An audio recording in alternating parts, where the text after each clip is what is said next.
Hello students, आपके लिए the Bengal school of painting की एक painting tiller of the soil लेके आया हूँ।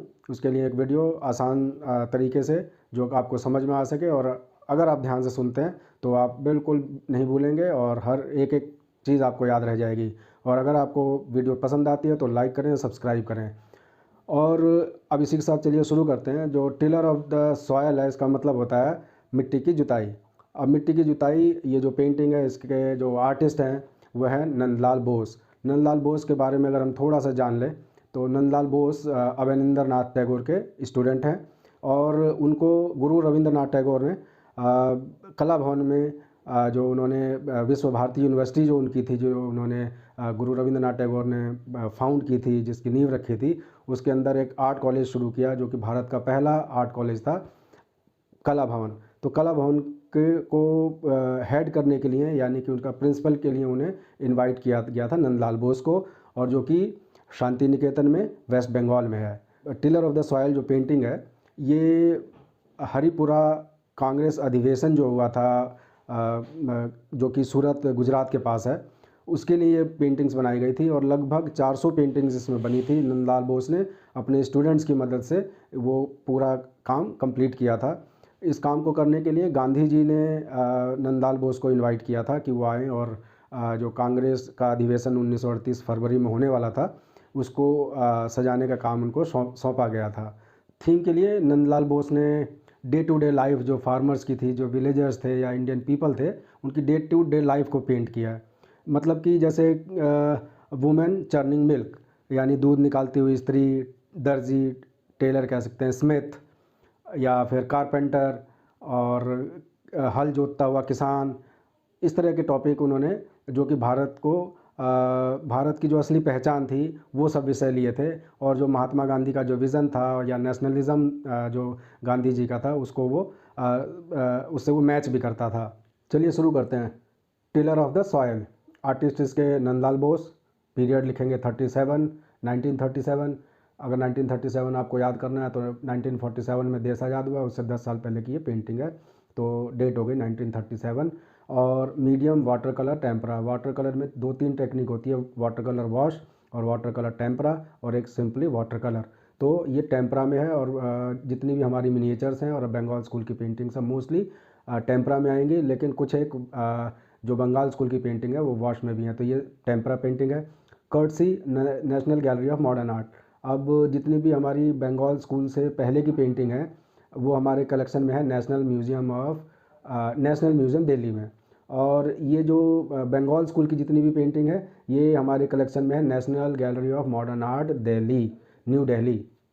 तो इसमें कंफ्यूज होने की ज़रूरत नहीं है। सब्जेक्ट मैटर, यह पेंटिंग हरिपुरा पैनल का एक हिस्सा है, और जो कि कांग्रेस अधिवेशन को डेकोरेट करने के लिए बनाया गया था। और इसमें जो थीम लिया नंदलाल बोस ने, वो डे टू डे लाइफ, यानी कि जो बंगाल के जो आम लोग थे, उनके जीवन को दर्शाया गया है।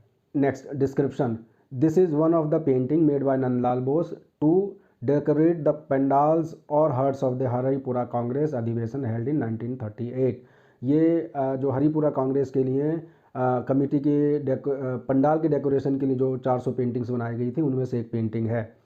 Second point, Nandlal selected the day to day life of common man to capture the essence of life of the common man in his paintings. Nandlal studied and made several pen and ink brush studies of local people. Nandlal ने जो आम आदमी का जीवन था उसको एक subject के तौर पर हरिपुरा कांग्रेस पोस्टर्स के लिए लिया था, और उस कॉमन मैन की ज़िंदगी का इफ़ेक्ट लाने के लिए उन्होंने बहुत सारी ड्राइंग्स बनाई थी पेन, इंक और ब्रश में। और third point, this painting conveys the idea of Gandhiji's idea of village, and Nandlal used folk style to depict the rural life. ये जो गांधी जी का भारत का जो आइडिया था नेशनलिज्म का, तो उसमें गांव के लोगों के और फार्मर के जीवन की पेंटिंग बनाने से ही वो भारत से जुड़ सकते थे। तो इसलिए ये जो थीम था वो गांधी जी के आइडिया से भी मैच करता था। This painting reflects the Nandalal Bose's inspiration from Ajanta wall paintings and Pattachitra of Kalighat. जो इसमें स्केची क्वालिटी है और बोल्ड लाइन और सिंपल कलर्स हैं, वो अजंता एलोरा की जो पेंटिंग्स है उससे इंस्पायर्ड लगती हैं। और साथ ही जो फोक स्टाइल था कालीघाट पेंटिंग्स का, पटचित्र ऑफ कालीघाट की पेंटिंग्स जो है उससे भी प्रेरित है। Master brush strokes and economy of lines to depict the body of farmer and animal is used.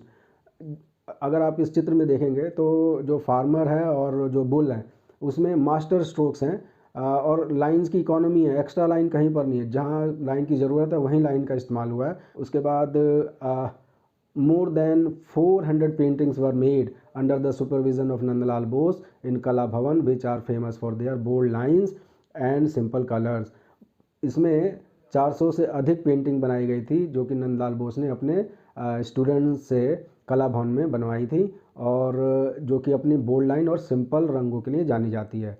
The colours used are brown, indigo and white with the ochre background which reflects the village life. इसमें colour use हुए हैं brown, Indigo एक प्रकार का blue होता है, brown, Indigo और white with the occur background, जो कि भारतीय जो गांव का जो ज़िंदगी है उसको वो दिखाता है। A farmer is shown tilling the land holding a stick in his hand to drive the bulls. और इसमें पेंटिंग में एक किसान दिखाया गया है जिसके हाथ में एक स्टिक है और जो कि अपने बैलों को ड्राइव कर रहा है, दौड़ा रहा है।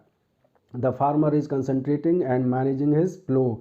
जो किसान है उसका पूरा ध्यान अपने हल पर है और उसको मैनेज करने में लगा हुआ है। The farmer is the bulls are decorated and energetic. जो बैल हैं वो बहुत ही ऊर्जावान और सजाए हुए हैं।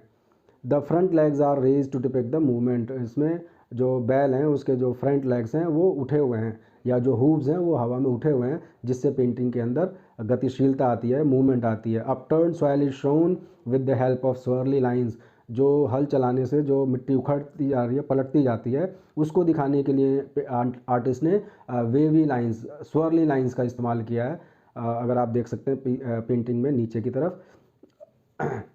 इसके बाद the body of the bull is highlighted with bold strokes of white.